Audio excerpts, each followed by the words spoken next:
오늘 아침 굿모닝 시카고.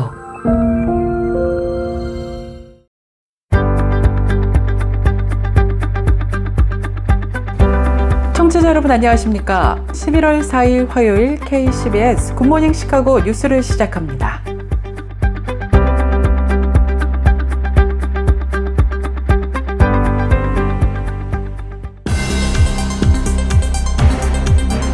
오늘의 주요 뉴스입니다. 개인이 가입할 수 있는 연방건강보험, 이른바 오바마케어 시장의 연례 가입 기간이 이번 주부터 시작되었습니다. 하지만 보험료 인상 압박과 정부 셧다운 같은 정치적 불확실성이 짙게 드리워지면서 가입자들의 고민이 커지고 있습니다. 전문가들은 그럼에도 불구하고 기한 내 가입을 서둘러야 한다고 권고하고 있습니다. 미국의 노년층 인구가 늘면서 이들의 주거와 고립 문제가 심각해지고 있습니다. 특히 치솟는 주거 비용과 홀로 사는 노인들의 증가로 인해 가족이나 친척이 아닌 모르는 사람과 함께 사는 공동거주, 즉 하우스 쉐어가 새로운 대안으로 떠오르고 있습니다. 트럼프 정부가 대규모 의료보장 프로그램인 메디케이드 수혜자들을 대상으로 대대적인 이민 신분조사에 착수했습니다. 7,700만 명이 가입된 이 프로그램에서 서류 미비자를 가려내고 부당하게 사용된 연방자금을 환수하겠다는 방침입니다. 열심히 일한 만큼 충분히 쉬는 것이 당연하게 여겨지던 미국의 워라밸 패턴이 심각하게 흔들리고 있습니다. 직장인 4명 가운데 1명은 휴가를 단 하루도 쓰지 못했다고 하는데요. 휴가를 단 하루도 갖지 못한 직장인이 23%, 무려 4명 중 1명꼴에 달했습니다. 트럼프 정부가 대규모 의료보장 프로그램인 메디케이드 수혜자들을 대상으로 대대적인 이민 신분조사에 착수했습니다. 7,700만 명이 가입된 이 프로그램에서 서류 미비자를 가려내고 부당하게 사용된 연방자금을 환수하겠다는 방침입니다. 미국 프로축구 MLS로 무대를 넘긴 손흥민 선수가 슈퍼스타 대우를 받고 있는 것으로 확인됐습니다. 축구의 신 리오넬 메시 선수에 이어 리그 전체에서 두 번째로 많은 연봉을 받는 것으로 나타났습니다. 트럼프 대통령이 지난달 31일 기독교인들이 오랫동안 촉구해온 결정을 내리며 나이지리아를 종교자유 특별 우려국으로 지정했다고 국제 크리스천 컨선이 보도했습니다. 워싱턴 DC 성경박물관이 초기 기독교의 신앙과 예배 문화를 엿볼 수 있는 귀중한 유물을 공개해 화제가 되고 있습니다. 이번 전시의 주인공은 약 1800년 전 기원 후 250년경에 제작된 것으로 알려진 크로스비 스테인 사본입니다. 이상 오늘의 주요 뉴스 전해드렸습니다. 첫 소식입니다. 개인이 가입할 수 있는 연방건강보험, 이른바 오바마케어 시장의 연례 가입 기간이 이번 주부터 시작되었습니다. 하지만 보험료 인상 압박과 정부 셧다운 같은 정치적 불확실성이 짙게 드리워지면서 가입자들의 고민이 커지고 있습니다. 전문가들은 그럼에도 불구하고 기한 내 가입을 서둘러야 한다고 권고하고 있습니다. 미국 전역 대부분의 주에서 11월 1일부터 2026년도 개인 건강보험 가입이 시작됐습니다. 현재 미국 내 2,400만 명 이상이 오바마 케어 마켓플레이스를 통해 보험에 가입하고 소득에 따라 정부 보조금, 즉 세금 크레딧 지원을 받을 수 있습니다. 하지만 올해는 가입 시장 전반에 정치적 불확실성이 짙게 드리워져 있습니다. 가입자들은 수년 만에 가장 큰 폭의 보험료 인상을 마주하고 있어 보험 플랜 변경을 검토해야 하는 상황입니다. 또 코로나 팬데믹 기간 동안 확대됐던 세금 크레딧 지원이 올해로 만료될 예정입니다. 전문가들은 일단 가입부터 마칠 것을 강력히 권고하고 있는데요. 불확실성에도 불구하고 건강보험에 가입을 해야만 혜택을 받을 수 있기 때문입니다. 미국의 노년층 인구가 늘면서 이들의 주거와 고립 문제가 심각해지고 있습니다. 특히 치솟는 주거 비용과 홀로 사는 노인들의 증가로 인해 가족이나 친척이 아닌 모르는 사람과 함께 사는 공동거주, 즉 하우스 쉐어가 새로운 대안으로 떠오르고 있습니다. 월스트리트 저널과 하버드 주거연구센터의 분석에 따르면 미국 노년층 사이에서 비혈연 관계의 사람들과 함께 사는 공동거주 형태가 빠르게 확산되고 있습니다. 이러한 주거 패턴 변화의 핵심 배경은 두 가지입니다. 첫째, 심각한 주거 비용 부담입니다. 2021년 기준 약 1,120만 명의 시니어가 수입의 30% 이상을 주거비로 지출할 만큼 재정적 어려움을 겪고 있습니다. 둘째, 사회적 고립과 돌봄 문제입니다. 미국에서 독거노인 인구가 크게 증가하면서 특히 75세 이상 여성의 43%가 혼자 사는 등 고립 위험이 높아지고 있습니다. 공동거주는 일상에서 서로를 돌보며 교류하고 정서적 외로움과 사회적 고립을 해소하는 대안이 되기 때문입니다.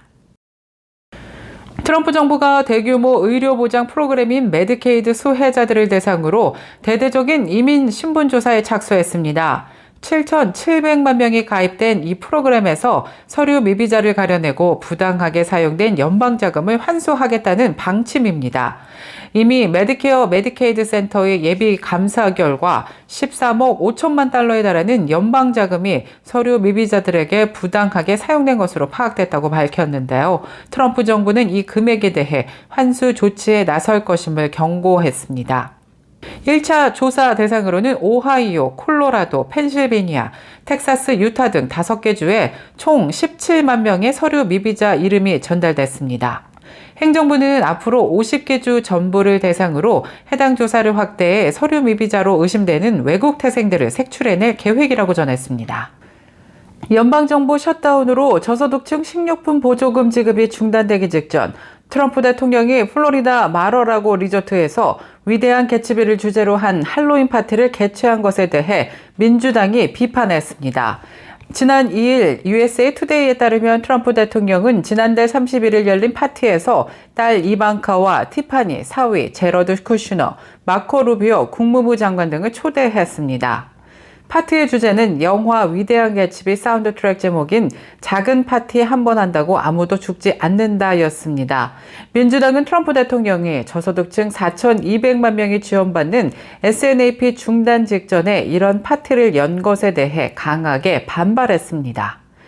개빈 뉴섬 캘리포니아 주지사는 수천만 명의 SNAP 혜택이 사라지는 도중에 파티를 열었다면서 그는 당신을 전혀 신경 쓰지 않는다라고 비난했습니다.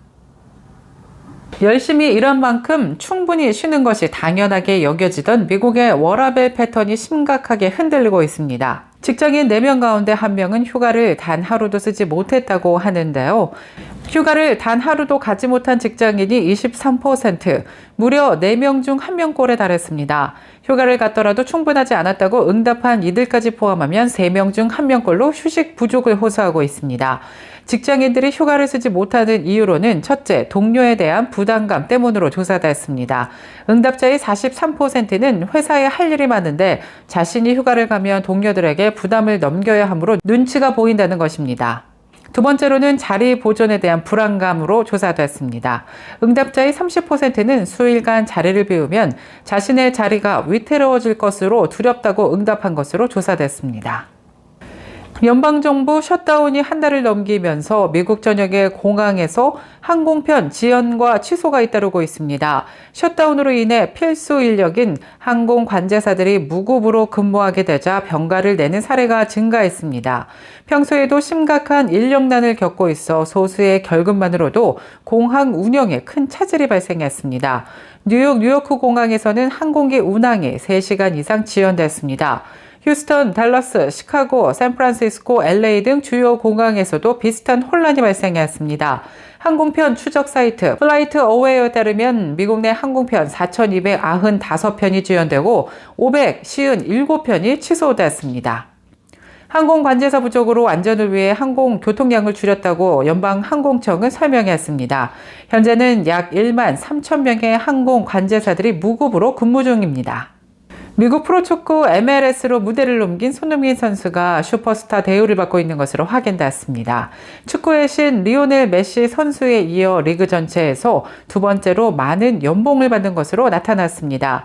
MLS 선수협회가 발표한 2025년 연봉 가이드에 따르면 손흥민 선수의 연간 기본급은 1,036만 8,750달러, 우리나라 돈으로 약 147억 6천만 원을 기록했습니다. 이는 기본급 1,200만 달러를 받는 리오넬 메시 선수에 이어 MLS 전체 2위에 해당하는 금액입니다. 이번 자료에서 기본급이 1천만 달러를 넘는 선수는 메시와 손흥민 단 2명뿐이었습니다. 계속해서 교계 소식이 이어집니다. 트럼프 대통령이 지난달 31일 기독교인들이 오랫동안 촉구해온 결정을 내리며 나이지리아를 종교자유 특별 우려국으로 지정했다고 국제 크리스천 컨선이 보도했습니다. 이는 나이지리아 내 기독교인들에 대한 극단주의 무장 세력의 잔혹한 박해를 공식적으로 인정하고 해당 사태에 대한 국제적 대응을 촉구하는 조치로 풀이되고 있습니다. 이번 조치는 나이지리아 정부에 압박을 가하고 국제사회의 경각심을 불러일으켜 현재 기독교인들의 인권 상황을 개선할 것으로 기대를 모으고 있습니다. 트럼프 대통령은 소셜미디어를 통해 급진 이슬람주의자들이 대량 학살의 주범이라면서 이에 나이지리아를 특별 우려국으로 지정한다고 밝혔습니다. 워싱턴 DC 성경박물관이 초기 기독교의 신앙과 예배 문화를 엿볼 수 있는 귀중한 유물을 공개해 화제가 되고 있습니다. 이번 전시의 주인공은 약 1800년 전 기원 후 250년경에 제작된 것으로 알려진 크로스비 쇠엔 사본입니다. 이 사본은 현존하는 가장 오래된 완전한 형태의 요나서와 베드로전서를 포함하고 있고 카톨릭과 정교회 성경에 실린 마카베오하 이서 그리고 사르디스의 멜리토가 담긴 설교문과 고대 기도문 등 다양한 신앙 문서가 함께 묶여 있습니다. 총 50쪽 분량 가운데 7쪽이 현재 성경 박물관에 소장되어 있으며 모두 고대 이집트 언어인 콥트어로 기록되었습니다. 복음을 전하는 가장 신뢰받는 목소리는 누구일까라는 설문조사 결과가 나왔습니다. 전 세계 선교 리더들은 일상의 성도들을 1순위로 꼽았습니다. 반면 북미와 유럽에서는 기독교 크리에이터가 부상하고 아프리카에서는 여전히 목회자의 영향력이 견고한 것으로 나타나 지역별 차이를 보였습니다. 로잔 운동이 119개국 1,030명의 리더를 대상으로 실시한 이번 보고서는 기독교에 대한 사회의 신뢰도 또한 지역별로 극명하게 갈린다고 밝혔습니다. 아프리카와 남아시아에서는 교회가 사회의 긍정적인 힘으로 인식되며 높은 신뢰를 보였으나 북미와 유럽, 오세아니아에서는 공적 삶에서 교회의 역할이 한계에 부딪히며 낮은 신뢰 수준을 기록했습니다. 복음을 나누는데 누가 가장 큰 신뢰와 영향력을 갖는가라는 질문에는 전 세계 모든 지역의 리더들은 공통적으로 일상의 평범한 기독교인들을 지목했습니다. 이는 공동체 안에서 신실하게 살아가는 성도들의 삶 자체가 가장 강력한 복음의 통로임을 보여줍니다.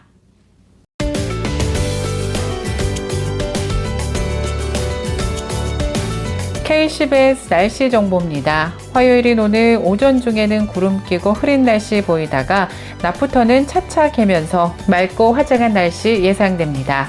기온도 어제와 비슷하겠는데요. 낮 최고 기온 62도 예상되며 밤 최저 기온 52도 예상됩니다. 내일 아침 해 뜨는 시각 오전 6시 26분, 해 지는 시각 오후 4시 40분입니다. 이상 KCBS 날씨 정보였습니다.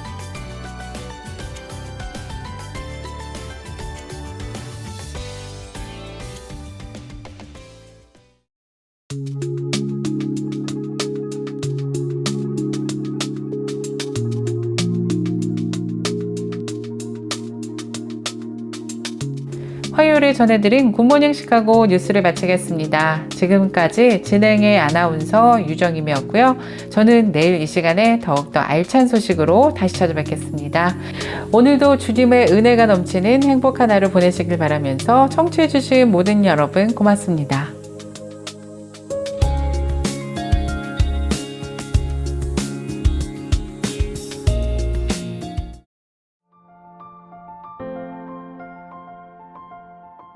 굿모닝 시카고 뉴스는 삶을 마무리하는 순간을 여러분과 함께합니다. 가장 저렴한 비용과 신뢰를 바탕으로 정성을 다하는 줄리심 장의사, 최신 학문과 기술 연마를 통해 최상의 치료로 보답하는 김강수 치과, 모든 보험을 원스톱으로 해결해드립니다. 한인사회를 위한 박상화 종합보험, 최고의 상품으로 소비자의 행복을 책임지는 영신건강 제공으로 함께합니다.